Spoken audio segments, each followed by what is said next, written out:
Olá, tornando com o curso de gestão de riscos para que você seja um analista em riscos com base na ISO 31000-2018. Módulo 5, vamos falar do processo da gestão de riscos. Rememorar a trilha do conhecimento. No módulo 1, vimos risco corporativo. No 2, princípios. No módulo 3, diretrizes. No 4, a estrutura. E no 5, vamos falar do processo da gestão de riscos. Lista de siglas. C, consequência. NR, nível de risco. P, probabilidade. PA, processo de avaliação de riscos. PGR, processo da gestão de riscos. TD, tomada de decisão. Vamos iniciar com a decisão do Tribunal de Contas da União e falar sobre o processo de aquisições. Adotar os seguintes procedimentos sobre gestão de riscos. 1. Estabelecimento de diretrizes para o gerenciamento de riscos da área de aquisições. 2. Capacitação dos gestores na área de aquisições em gestão de riscos. 3. Realização da gestão de riscos das aquisições. Processo de gestão de risco. Definição. Aplicação sistemática de políticas, procedimentos e práticas de gestão para as atividades. 1. Atividade de comunicação. 2. Atividade de contexto. 3. Atividade de processo de avaliação de riscos, é onde ocorre o PAR. 4. O tratamento. 5. O monitoramento. 6. O registro. Então são 6 aqui atividades nesse processo de gestão de riscos. Eu também pode falar de microprocessos. Processo de gestão de risco. Aqui a gente tem esse infográfico e ele tem na primeira coluna a comunicação e consulta, primeira etapa. Na segunda, o escopo, contexto e critérios. No miolo ali, o processo de avaliação de riscos, dividido em 3 atividades: identificação, análise e avaliação estrito sensu. Na 4 ali, o tratamento de gestão de riscos, também conhecido como controle de riscos, para depois passar pelo registro e relato.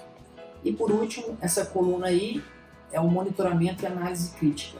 Comunicação e consulta. Qual que é a definição? São processos contínuos e iterativos que uma organização conduz para fornecer, compartilhar ou obter informações e se envolver no diálogo com as partes interessadas e outros, com relação à gestão de riscos. Comunicação é um processo interativo de troca de informações e opiniões. O risco de uma comunicação adequada, ele gera a desconfiança. A consulta, ela é realizada antes da tomada de decisão ou de definir um posicionamento. Escopo, contexto e critério, segunda atividade aí do processo de gestão de riscos. Esse é o momento da personalização do processo de gestão de riscos. É aquele momento do princípio do alfaiate, para ajustar o escopo. Você vai considerar ali dentro do organograma se é o nível estratégico, nível de programa e projeto ou nível operacional. O contexto, você vai compreender os ambientes externo e interno. E o critério de risco, são os padrões de referência para avaliar o risco. Por exemplo, num processo de aquisições, ao colocar ali, a gente exemplificou lá a norma de licitações. Agora aqui a gente está falando do processo de riscos em si, e a nossa referência é a norma encomenda, que é a ISO 31000 de 2018. Contextualização, objetivos e ambiente, escopo e estratégia, partes interessadas, critérios e elementos-chave do processo. Esse é o fluxo para você estar contextualizando riscos. Aqui a gente traz uma citação. Cada setor específico ou aplicação da gestão de riscos traz consigo necessidades particulares, vários públicos, percepções e critérios. Portanto, uma característica-chave da ISO 31000 é a inclusão do estabelecimento do contexto como uma atividade no início do processo de gestão de riscos. Podemos falar do PAR, processo de avaliação de riscos, que é aquele miolo lá do infográfico. Vamos analisar riscos? Aqui é a essência do curso. Primeira etapa, identificação de riscos. Você reconhece e descreve os riscos, iniciando pelos principais riscos. Vamos gerar um documento chamado matriz de riscos. Para em seguida, a análise de riscos. Compreende a natureza e determina o nível de riscos. Aqui é o símbolo do curso, onde vai testar aquele velocímetro, aquele indicador de desempenho. E na outra atividade, a avaliação, que é uma comparação dos resultados da análise com os critérios de risco, que determina o nível, se é aceitável ou tolerável, estrutura do risco. Vamos decompor o risco? O primeiro elemento é a causa, é onde acontece a fonte ou o perigo. Nós podemos aqui tratar da fonte nesse gráfico aqui que é o PARE, bem conhecido. O P significa pessoas, o A, ambiente, o R, regulamento e o E, equipamento. A causa ela pode dar probabilidade a um evento, e esse evento é o segundo aspecto. Ele pode gerar um incidente ou um acidente. O incidente é um quase acidente. E esse evento ele vai gerar uma consequência. Essa consequência ela pode colocar em ganho ou perda. Se for um risco positivo, é um ganho. Se for um risco negativo, é uma perda. E ela vai impactar alguma área. Pode ser a área de logística, área de aquisições. Ok? Então essa aqui é uma outra definição de riscos. Né? Essa é a definição estrutural. Lembrando que a definição textual riscos é o efeito da incerteza no objetivo. Definições. P, probabilidade, chance de algo acontecer.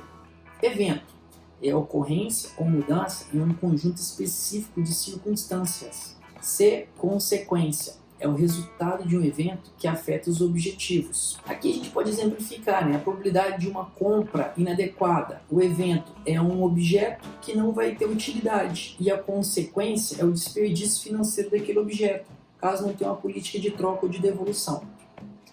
Análise gráfica. É aqui o papel do analista. Ele vai trabalhar muito nesse binômio.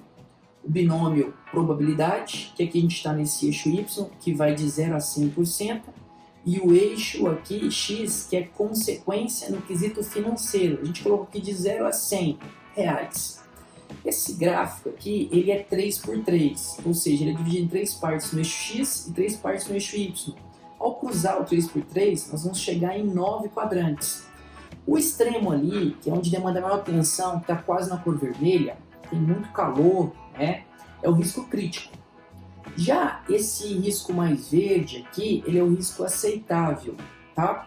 Essa zona intermediária aí é o aspecto moderado. Critérios de consequências. Aqui nós vamos colocar um gráfico que ele divide em nível de gravidade com 5 descritores e os tipos de consequência. Aí eu estou colocando aqui a financeira, expressada pelos prejuízos, a consequência ambiental e a consequência jurídica ou legal. Primeiro aqui ele dá um impacto financeiro de 80 a 100 e o dano ambiental ele coloca no critério temporal, é de longo prazo. Já no nível intermediário, nível 3, ele coloca ali no ambiental como um efeito grave e de médio prazo. E o nível baixo, o nível 1, é o efeito leve de curto prazo. No aspecto jurídico, o nível grave, de gravidade 5 ali, é um descumprimento seríssimo de regulamentação. O nível 3 é um descumprimento moderado e o nível 1 é uma questão jurídica menor ou um aspecto formal. Vamos fazer uma decisão aqui do Tribunal de Contas da União. Ele diz aqui sobre o processo de avaliação de riscos. Recomendar a Furnas que elabore procedimentos e normas de forma a estabelecer mecanismos adequados de avaliação de riscos e análise de cenários nos estudos que subsidiam o processo de tomada de decisão, especialmente quanto à sua participação em empreendimentos, a fim de prever com margem de precisão adequada os fatores que possam impactar nos custos, prazo e, consequentemente, na rentabilidade esperada. Só o TCU já alertou a importância de projetar cenários antes de tomar a decisão. Analisar antes de decidir qual o tratamento, se vai tratar ou se não vai tratar. Vamos colocar aqui uma questão de 3 cenários. O bom, aplicando ao processo de aquisições, é uma compra com desconto. O neutro, compra com preço do mercado. E o ruim é uma compra com sobrepreço. Tratamento, definição, é o processo para modificar o risco. Decisão, é a seleção e implementação de opções para abordar riscos. Aqui é um exemplo desse dado aqui, que ele dá 3 medidas aí para tratar os riscos. Isso tem que crescer na cultura organizacional. Veremos agora as opções. São 7. A1. Evitar o risco pela decisão de não iniciar ou descontinuar a atividade. Um exemplo aqui, algumas instituições elas não aceitam cheque. Então ela não vai incorrer no risco do cheque sem fundo. Ela só aceita com pagamento de dinheiro ou cartão de crédito. 2. Assumir ou aumentar o risco para buscar uma oportunidade. Isso aqui é muito comum no mercado de bolsa de valores. Você aumenta o investimento em ação para ter um ganho ali de valorização do papel. 3. Remover a fonte do risco. Lembra daquela placa de trânsito? O pare. Quarto aqui é sobre a probabilidade, alterar a probabilidade de ocorrência. A quinta opção, ela trata sobre a consequência, alterar essas consequências. Você pode ali, ó, colocar um colchão de amortecimento, por exemplo, reduzindo uma indenização. 6. Compartilhar o risco com outra parte. Exemplo clássico aqui é o seguro. E 7. Reter o risco por escolha consciente. Esse reter o risco aqui é aceitar, é quando o risco está com um nível baixo, de baixo impacto financeiro e de baixa probabilidade. Não compensa investir no controle, não dá custo-benefício. Mas quando ele fala escolha consciente, é que esse processo tem que estar formalizado, uma gestão de riscos madura. Monitoramento e análise crítica. Nós já temos 2 olhos aí, ó. Monitoramento. Verificação, supervisão, observação crítica ou identificação da situação executadas de forma contínua a fim de identificar mudanças no nível de desempenho requerido ou esperado. A análise crítica é uma atividade realizada para determinar a adequação, suficiência e eficácia do assunto em questão para atingir os objetivos estabelecidos. Registro e relato. Aspecto de sistema de informação, né? É um banco de dados da documentação sobre incidentes e acidentes. É muito comum na CIPA, né? E que ele vai relatando os acidentes de trabalho. Rastreabilidade, caso monitoramento, às vezes uma auditoria, e fundamentos para a melhoria dos métodos e ferramentas para a gestão da qualidade. Olha o risco aqui, ó. Documentar em uma extensão apropriada das circunstâncias, considerando o custo-benefício. Exemplo. Um processo de baixa consequência, cabe um registro sucinto. Já um processo de alta consequência, cabe um registro analítico. Aqui nós encerramos essas etapas ou atividades do processo de gestão de riscos, ok? E demos aqui um indicativo para você estar se tornando um excelente analista de riscos. Esse conhecimento ele deve ser complementado pelo e-book, ok? Tem diversas informações ali para estar agregando na sua competência. Eu agradeço pela sua companhia, espero que tenha sido uma honra, compartilhar esse conhecimento. E a mensagem que eu quero deixar para você aqui é que você seja um exemplo aí nesse ícone aí, ó, nesse velocímetro conhecido, mas é um indicador de desempenho, que é o nosso gráfico aqui do curso, nossa logo de gestão de riscos. Eu vou despedir com uma frase aqui que eu coloquei ela nos meus livros, certo? A frase é: ainda que demore a atingir sua meta, durante o caminho você exempla. E ela tem 3 morais. A primeira moral, ela é nessa primeira parte aqui, ó. Ainda que demore a atingir, independente da circunstância que você esteja passando, uma pandemia, uma crise financeira, mantenha-se feliz. Resiliência. Durante o caminho, diversos caminhos ou cenários irão aparecer. Existe o caminho fácil e o caminho certo. Eu ainda falo que a fraude é o caminho fácil. Pegue o caminho certo. Para que você seja o quê? Um exemplo, ok? Então, a mensagem que eu deixo é essa.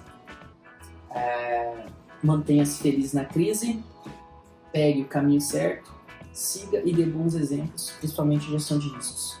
Até mais.